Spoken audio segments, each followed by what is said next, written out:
लोकशाहीचं कायद्याचं नियमाचं उल्लंघन केलेलं नाही. आम्ही शांततेत आमरण उपोषणाला बसतो.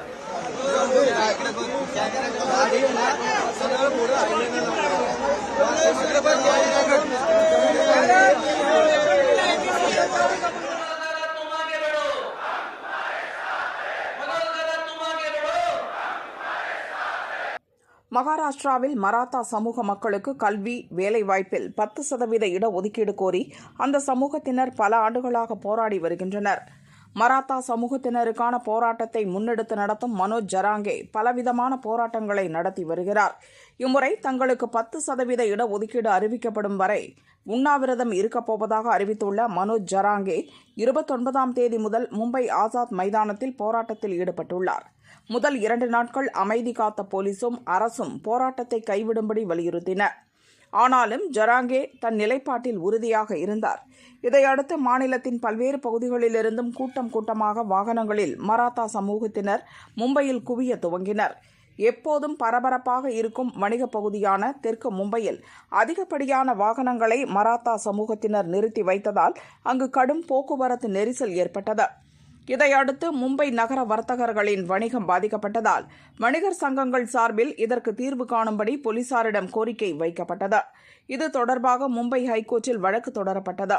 அதிகப்படியான வாகனங்கள் மும்பைக்குள் நுழைந்ததால் மக்கள் பாதிக்கப்பட்டுள்ளதாக குற்றச்சாட்டு எழுந்ததை அடுத்து வாகனங்களை உடனே அகற்ற வேண்டுமென ஹைகோர்ட் உத்தரவிட்டது. இதையடுத்து கோர்ட் உத்தரவை பின்பற்றி வாகனங்களை எடுக்கும்படி ஜராங்கே மராத்தா சமூகத்தினரை கேட்டுக் கொண்டார். டிராபிக் பிரச்சினை முடிந்தது. இந்நிலையில் மும்பை ஆசாத் மைதானத்தில் தொடர்ந்து 5வது நாளாக போராட்டத்தில் ஈடுபட்டு வரும் ஜராங்கே மற்றும் அவரது ஆதரவாளர்களை வெளியேற்றும் நடவடிக்கையில் போலீசார் ஈடுபட்டனர். இதனால் அங்கு மராத்தா சமூகத்தினர் மேலும் ஆயிரக்கணக்கில் கூடியதால் பரபரப்பு நிலவியது.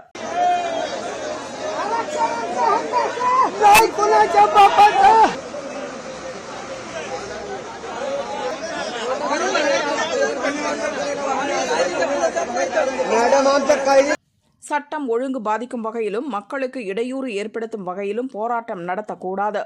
இந்த விவகாரத்தில் நாளை மதியம் நடக்கும் விசாரணைக்கு பின் தகுந்த உத்தரவு பிறப்பிக்கப்படும் என ஹைகோர்ட் இன்று கூறியது. இந்நிலையில் தங்கள் போராட்டம் குறித்து ஜராங்கே கூறியதாவது: கல்வி வேலைவாய்ப்பில் எங்களுக்கான பிரதிநிதித்துவத்தை பெறவே மராத்தா மக்கள் போராட்டத்தை கையில் எடுத்துள்ளனர். இது நேற்று இன்றைய பிரச்சினை இல்லை.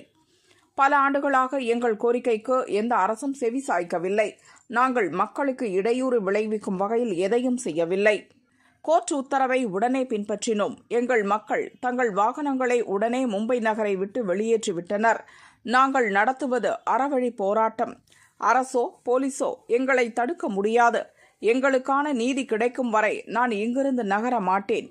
ஒருவேளை போராட்டத்தின் போது நான் இறந்துவிட்டால் என் உடல் கூட இந்த மைதானத்தை விட்டு நகராது என ஜராங்கே கூறினார். போராட்டக் குழுவுடன் பேச்சு நடத்த அரசு உரிய நடவடிக்கை எடுத்து வருவதாகவும் மும்பை போன்ற பரபரப்பான நகரில் போராட்டம் நடத்துவதை கைவிட்டு சமாதான பேச்சுக்கு ஜராங்கே முன்வர வேண்டும் எனவும் அதிகாரிகள் கூறினர். முதல்வர் ஃபட்னவிஸ் அனைத்து தரப்பினரின் நன்மை கருதி நடவடிக்கை எடுப்பவர். மராத்தா சமூகம் மீது அவருக்கு அக்கறை இருக்கிறது என துணை முதல்வர் ஷிண்டே ஏற்கனவே கருத்து தெரிவித்திருந்தார். இந்நிலையில் அனைத்து மராத்தா சமூகத்தினருக்கும் 10% இடஒதுக்கீடு தர வேண்டும் என்பது சரியல்ல. ஜராங்கே அந்த சமூகத்தின் மிகப்பெரிய தலைவர். அவர் நிலைமையை புரிந்து கொள்ள வேண்டும். அரசியல் சாசனத்தின்படி என்ன செய்ய முடியுமோ அதை கட்டாயம் செய்து தருவதாக முதல்வர் ஃபட்னவிஸ் கூறியுள்ளார். எனவே அடிக்கடி போராட்டத்தை கையில் எடுப்பது சரியல்ல என இந்திய குடியரசுக் கட்சியைச் சேர்ந்த மத்திய அமைச்சர் ராம்தாஸ் அத்வாலே கூறினார்.